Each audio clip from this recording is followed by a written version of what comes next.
आखिर रोज के खर्चे अचानक आसमान क्यों छू रहे हैं? ये एक महंगाई की ईएमआई है। बैंक लोन के उलट ये बिना बताए आकर सीधा हमारा बजट बिगाड़ती है। क्या कभी ध्यान दिया है कि सुबह के नाश्ते वाला वड़ा पाव अचानक इतना महंगा क्यों हो गया? मुंबई जैसे बड़े शहरों में ही देख लीजिए, ब्रेड की कीमत में सीधा 5 रुपए का भारी उछाल आया है। इसका सीधा कनेक्शन डीजल से है। 5 दिनों में ही इसके दाम 90 पैसे प्रति लीटर बढ़ चुके हैं। इससे जयपुर के कई परिवारों, मजदूरों और मिडिल क्लास का पूरा घरेलू बजट बुरी तरह चरमरा गया है। खेत से बाजार तक टमाटर का सफर ही देखिए, पंप से लेकर ट्रकों तक हर कदम पर डीजल लगता है। इसी महंगे डीजल के कारण हर 1 किलो टमाटर पर सीधा 20 रुपए का छिपा हुआ बोझ जुड़ जाता है। वड़ा पाव के साथ भी यही हुआ। कच्चा माल, कमर्शियल गैस और ट्रांसपोर्ट सब कुछ एक साथ महंगा हो गया। लेकिन ये समस्या सिर्फ हमारे देश की नहीं है। इस आर्थिक संकट के पीछे कुछ बहुत बड़े वैश्विक कारण हैं।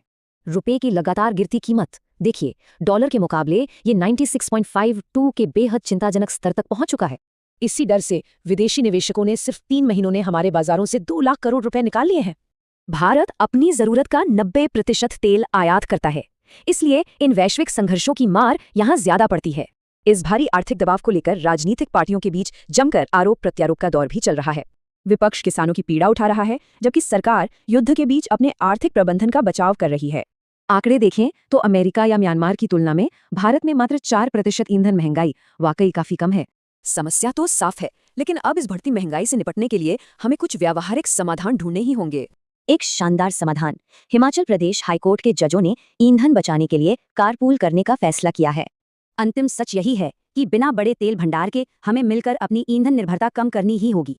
तो अब सबसे बड़ा सवाल, बिना बड़े तेल भंडार के हम अपनी रोजमर्रा की ईंधन खपत को आगे कैसे बदलेंगे?